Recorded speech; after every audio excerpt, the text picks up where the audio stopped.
Good morning everyone. आप सभी का मदरसा देवगांव चैनल में स्वागत है। आज हम कक्षा 10 विषय गणित के सांख्यिकी चैप्टर के अंतर्गत माध्य का अध्ययन करेंगे। तो सर्वप्रथम हम माध्य के बारे में जानेंगे। माध्य को हम समांतर माध्य भी कहते हैं। हम इसकी परिभाषा सबसे पहले देखेंगे सूत्र के माध्यम से। तो समांतर माध्य बराबर होता है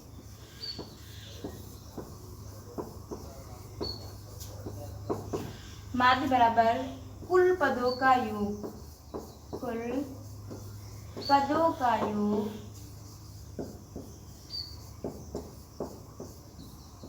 बटे कुल पदों की संख्या।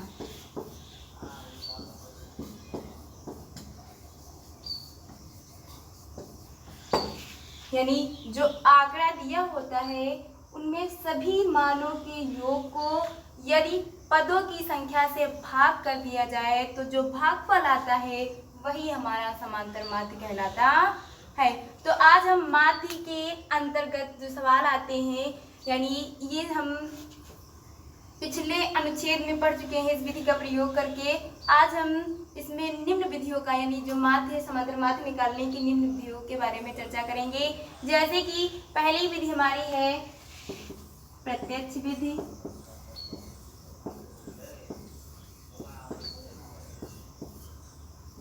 दूसरी कल्पित विधि,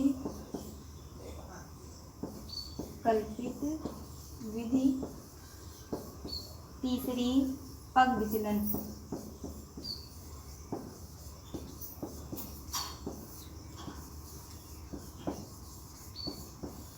तो हम इन तीनों विधियों के ऊपर क्रम से चर्चा करेंगे और इनके अंतर्गत आने वाले सवालों के बारे में भी चर्चा करेंगे। तो हमारी पहली विधि है प्रत्यक्ष विधि।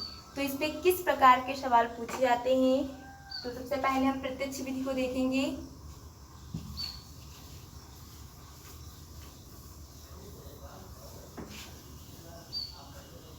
मान लीजिए हमारा कोई सवाल दिया हुआ है, समांतर माध्य में ज्ञात करना है। समांतर माध्य ज्ञात करना है और हमें दिया हुआ है xi और fi के मान। जैसे 5, 6, 8, 9, 11 और 12। इसी प्रकार से हम f का मान देख लेते हैं। 3, 8, 12, 9, 6, 2। ये हमारे मान दिए हुए हैं, यानी xi का मान और fi का मान दिया हुआ है और हमें समांतर माध्य ज्ञात करना है। तो समांतर माध्य ज्ञात करने के लिए फार्मूले का यूज करते हैं, यानी x बार बराबर होता है सिग्मा fi इंटू xi अपान सिग्मा fi। अर्थात यहाँ पे xi गुणे fi गुणे xi का हमें मान ज्ञात करना है। तो इन दोनों का गुणा करने के पश्चात जो योग आएगा उस योग को fi के योग से भाग कर देना है। तो हम पहले सारणी बना लेते हैं। xi का मान दिया हुआ है 5, 6, 8, 9, 11 और 12।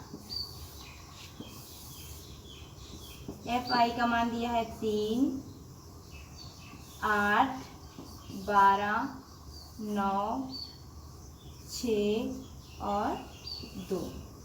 यहाँ पे हमें ज्ञात करना है fi इंटू xi। यहाँ पे fi इंटू xi यानी इन दोनों का हमें गुणा करना है। 5 का गुणा 3 से करेंगे तो 5 तिहाई 15, 8 छंग 48, 12 का गुणा 8 से करेंगे 12 8 96, 9 का 9 से 9 9 81, 11 का 6 से 11 छक्का 66, 12 दूना 24। इसके पश्चात अब हमें ज्ञात करना है सिग्मा fi बराबर, और यहाँ पे ज्ञात करना है सिग्मा fi इंटू xi बराबर। तो इनका योग करना है, यानी इनका कुल योग कितना होगा तो जब इनका योग करेंगे तो इनका योग आएगा 40, और इसी प्रकार से इसका योग करेंगे तो इसका योग आ जाएगा 330, यानी इनको हमें जोड़ देना है। जोड़ेंगे तो आ जाएगा 330, और इनको जोड़ेंगे यानी FI के मान को जोड़ेंगे टोटल को तो आएगा 40। तो यहाँ पे हमें इस फार्मूले के अंतर्गत इन मानों को रख देना है, यानी x बार बराबर यहाँ पे दिया हुआ है सिग्मा FI और XI अपान में सिग्मा FI। तो FI का मान हमें दिया हुआ है 40 और FI इंटू XI का मान दिया है 330। इन मान को यहाँ पे रख देना है। पहला मान है 330 अपान में हो जाएगा 40। गुणा करने के पश्चात जब हम इसको जोड़ लेंगे, बस उसके पश्चात हमको इन मानों को इस फार्मूले में रख देना है। तो यहाँ पे 0 से 0 कट जाएगा, 4 से भाग कर देंगे इसको, 4 बटी 32, 3 से 2 घटाएंगे 1 बचेगा, पॉइंट लगाएंगे 0 बढ़ जाएगा, 4 दूनी 8, 2 बचेगा, पॉइंट लगा है 0 बढ़ जाएगा, 4 पंचे 20, अर्थात यहाँ पे आ जाएगा मान 8.25। ये हो गया हमारा मान। ये तो हो गया साधारण से। मान लीजिए इसी सारणी में कोई चर पद दिया हो तो उसका मान हम किस प्रकार से ज्ञात करते हैं। तो जब चर पद दिया होता है तो यहाँ पे माध्य में दिया होता है, क्योंकि हमें उसमें चर पद का मान ज्ञात करना होता है। तो जैसे मान लीजिए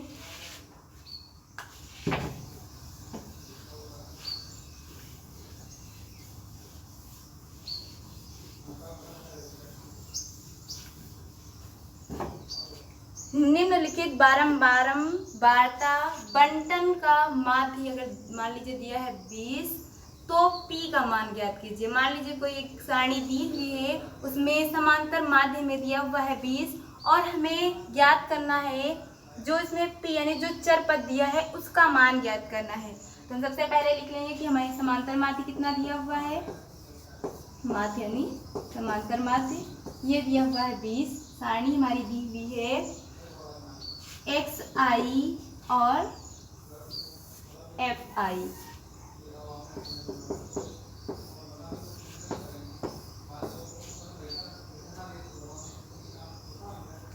पंद्रह, 17, 19, P + 20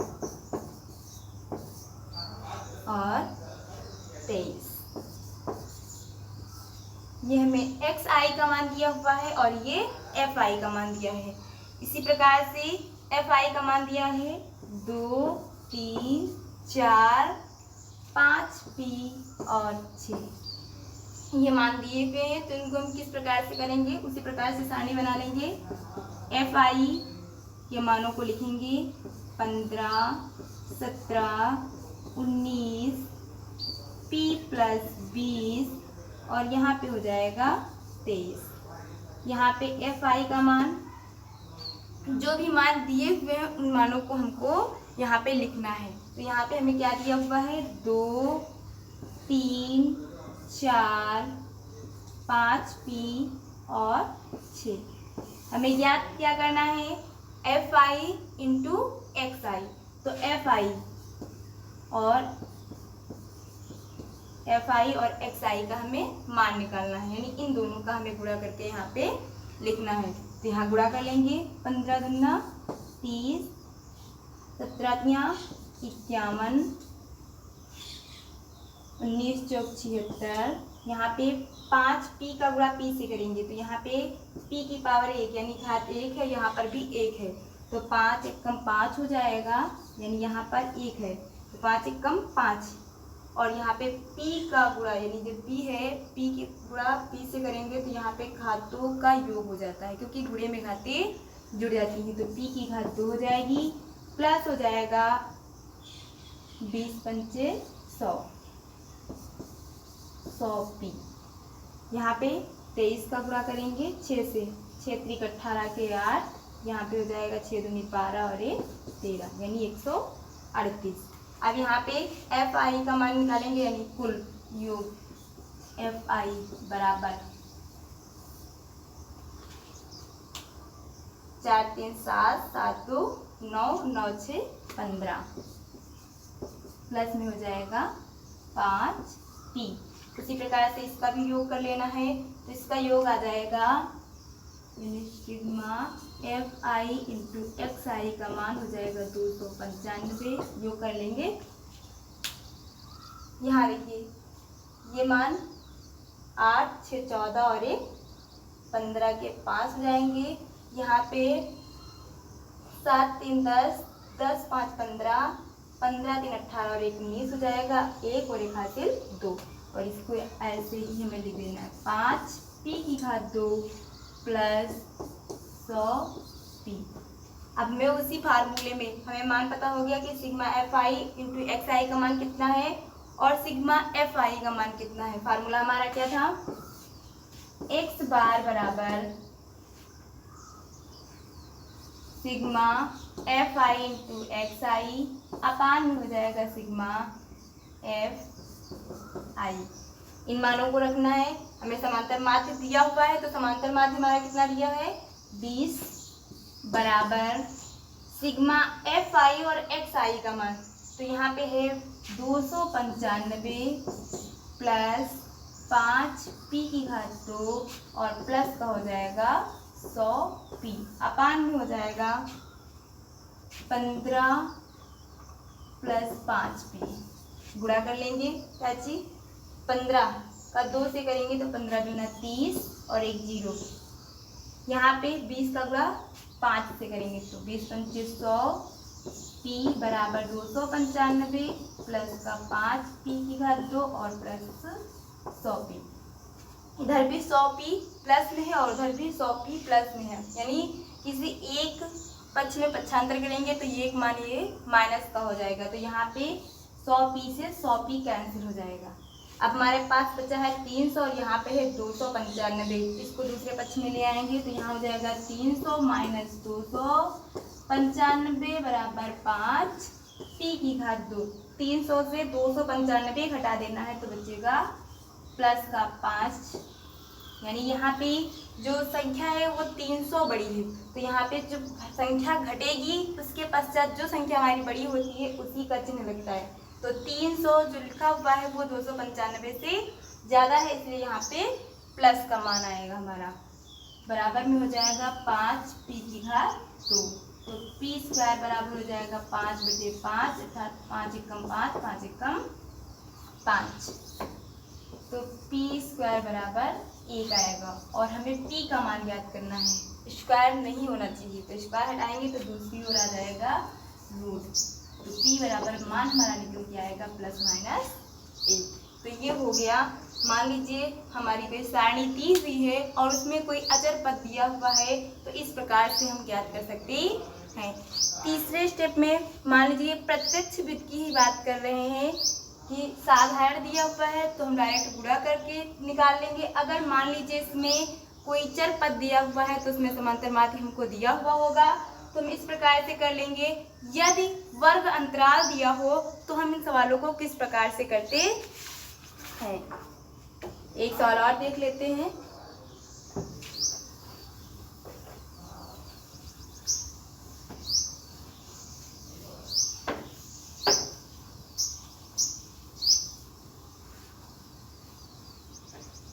अगला सवाल हमारा है वर्ग अंतराल, ये तीसरा सवाल है। वर्ग अंतराल दिया है 0 से 10, 10 से 20, 20 से 30, 30 से 40 और 40 से 50, ये दिया हुआ है। डायरेक्ट कर लेते हैं और बारंबारता, यहाँ पे हम एक्स आई निकालेंगे और यहाँ पे एफ आई का मान दिया हुआ है। क्या दिया है 4 13 18, 4 13 18, 9 6, 9 और 6, ये दिया हुआ है। अब हमें x का मान ज्ञात करना है, यानी हमें बारंबारता दी हुई है परंतु मध्य बिंदु यानी जो x का मान दिया होता है वो नहीं दिया है, तो हम वर्ग अंतराल से निकालेंगे कि x का मान क्या होगा। तो वर्ग अंतराल में हम प्रत्येक मान को क्या करेंगे, जोड़ेंगे और उसके बाद 2 से भाग करेंगे। जो मान आएगा उसके स्थान पे यानी x के स्थान पे हम लिखते xi के स्थान पे लिखते जाएंगे। तो यहाँ पे 10 में 0 यानी 10 रहेगा, 10 का आधा करेंगे 2, 5। यहाँ पे 10 और 20 यानी 30 हो जाएगा, 30 का आधा 15 यानी कितने का अंतर हो रहा है 10 का। तो 10 का अंतर करते हुए हमको आगे बढ़ा देना है 25, 35 और 45। एक बार निकालने के पश्चात हमको ये पता हो जाता है कि इसके बीच में कितने का अंतर है, तो हमें शेष अन्य संख्याओं को जोड़ने की आवश्यकता नहीं है, बस इतना अंतर करके हमें x का मान निकाल लेना है। तो अब हमें क्या करना है, यहाँ पे हमें xi का मान पता हो गया और fi का मान पता हो गया। अब हमें इसको गुणा करके लिख देना है। तो जैसे पहला मान fi इंटू xi, तो यहाँ पे हो जाएगा 4 पंचे 20, ये पहला हो गया। वैसे ही दूसरे मान का हमें गुणा कर लेना है, किसका 15 और 13 का, तो ये हो जाएगा 195 और 195 के बाद हमें गुणा करना है 25 और 18 का, तो इसका मान आ जाएगा 450। 450 के बाद 35 का 9 से करना है, तो हो जाएगा 315 और 45 का 6 से करना है तो हो जाएगा 270। इसको जोड़ देना है, सिग्मा fi का मान, इसका योग करना है तो योग इसका आ जाएगा 50। जब इसको हम जोड़ेंगे तो इसका मान आ जाएगा 50 और यहाँ पे इस मान को जोड़ेंगे तो सिग्मा fi इंटू xi बराबर हो जाएगा 1250। देखिएगा जोड़ लेते हैं, 5 5 10 के 0, यहाँ पे 9 1 10, 10 5 15, 15 और 7 22, 22 और 2 24, 24 और 1 25 यानी जो हासिल आया था 25 हो जाएगा। 4 3 7, 7 3 10, 10 और 2 12। तो यहाँ पे हो गया fi और xi का मान 1250 और fi का मान दिया है 50। अब इस प्रकार से हमें ज्ञात हो गया, हम समांतर माध्य इसका ज्ञात कर लेंगे। सिग्मा x बराबर हो जाए x बार बराबर यानी समांतर माध्य बराबर हो जाएगा सिग्मा fi इंटू xi अपान में सिग्मा fi। तो यहाँ पे मान रखेंगे fi इंटू xi का मान दिया है 1250 अपान में हो जाएगा 50, 0 से 0 कैंसिल हो जाएगा, इसको काटेंगे 5 एकम 5, 5 दूनी 10 हो जाएगा, 2 बचेगा, 5 25 यानी इसका जो मान होगा x बार का ये हो जाएगा 25। प्रत्यक्ष विधि के द्वारा यानी जितने भी तरीके से सवाल पूछे जाते थे हमने उन तीनों तरीके से सवालों को बता दिया है। इसके अंतर्गत जो अभ्यास दी गई है उस अभ्यास को आपको हल करना है। इसके अगले वीडियो में हम कल्पित विधि के बारे में बात करेंगे। धन्यवाद।